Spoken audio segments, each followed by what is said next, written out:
Hello ladies and gentlemen, it's me Captain Pickle. Now today I have finally brought you my general ROM scaling video.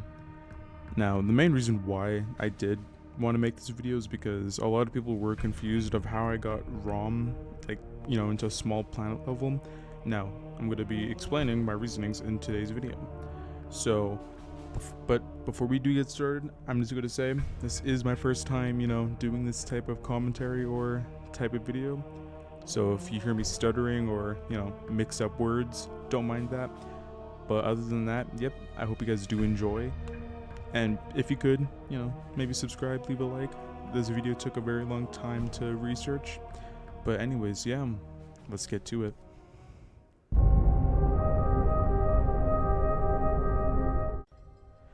Now before I do scale ROM, I will be scaling the Hammer of Dawn and how strong it is.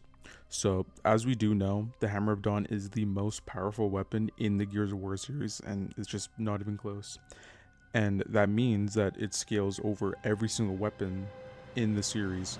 Now, in Gears Tactics, it's stated by Michaela that the UIR nuke could just obliterate a moon, so that could easily put the Hammer of Dawn into small planet level, pretty easily.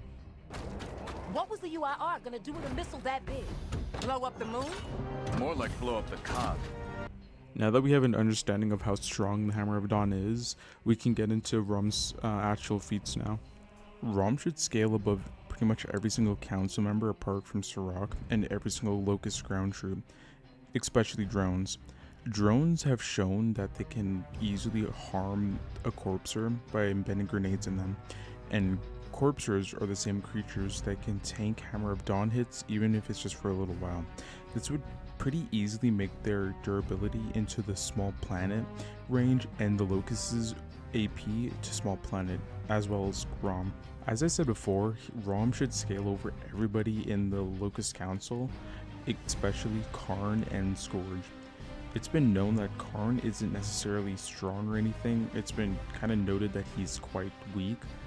But during his invasion in Groznia, Paddock did say the UIR threw everything they had at him, which would include the nukes, so that could get Karn's durability to small planet, which ROM would upscale. Now before we do get into Scourge, we're just going to talk a little bit about Ty's scaling. Now it's been shown that Brumacs are able to just completely one-shot Corpsers with relative ease, and Corpsers, as we do know, are able to tank Hammer of Dawns. So this could easily get the Brumacs AP to small planet level, and it has been shown that Brumacs aren't necessarily able to harm the Assault Derricks really with their strength, but 3 Tickers are able to do that. And during that explosion, Ty just came out of it completely unharmed, and he wasn't even phased by it. And during their fight, Scourge and Ty's fight, Scourge just utterly kind of destroyed Ty. Like, he was able to take hits from Ty and just absolutely bully him, making him bleed, lose a tooth and everything. So this could easily get Scourge's AP into the small planet level.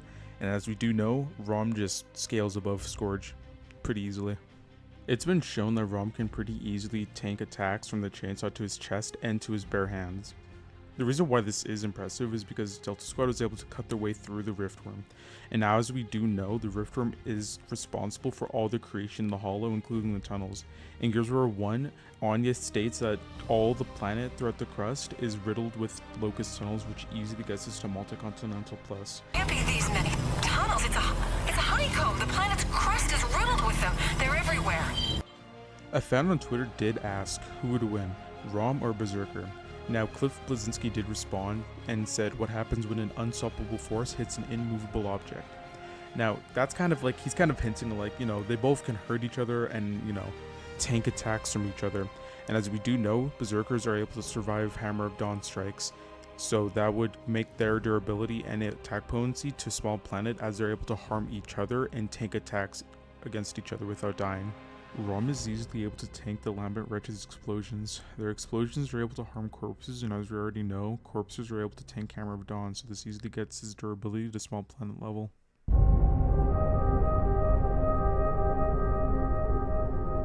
Now that we're done with ROM's durability and attack potency feats, we're going to get a little bit into his speed and see how fast he is. Now for speed, during the rise of ROM comics, ROM and Scourge are able to outrun an explosion.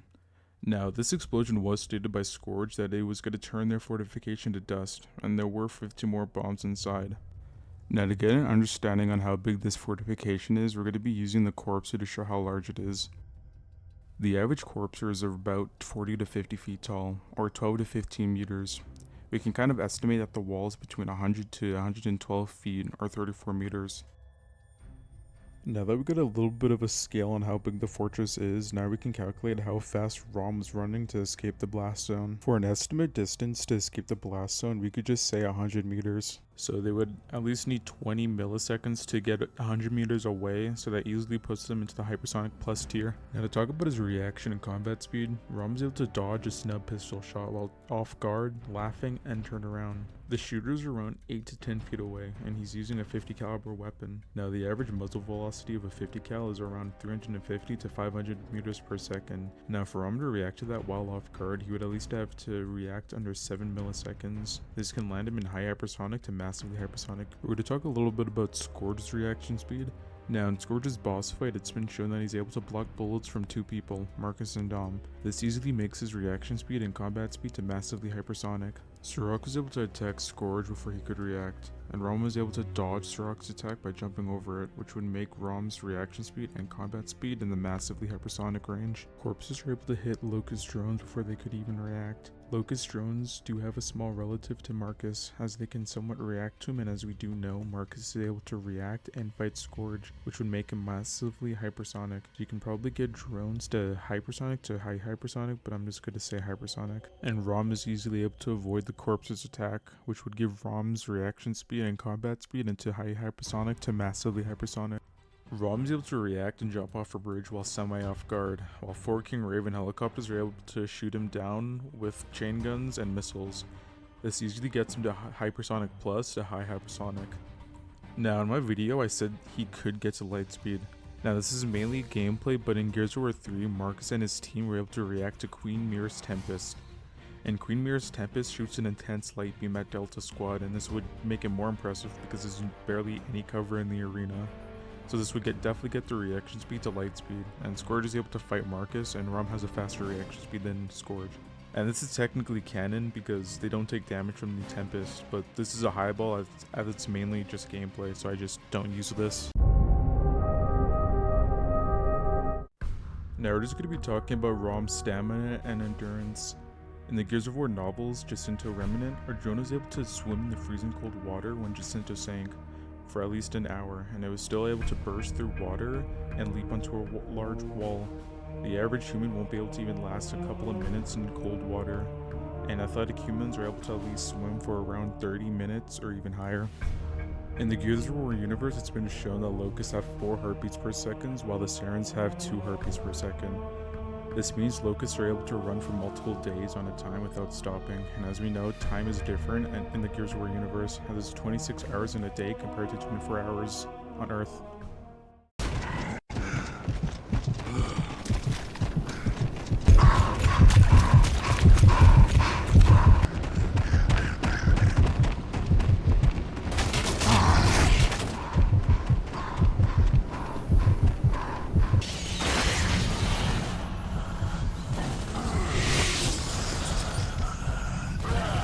Thanks for watching. This is the end of the video, and I hope you guys learned something new and how underrated Raam is.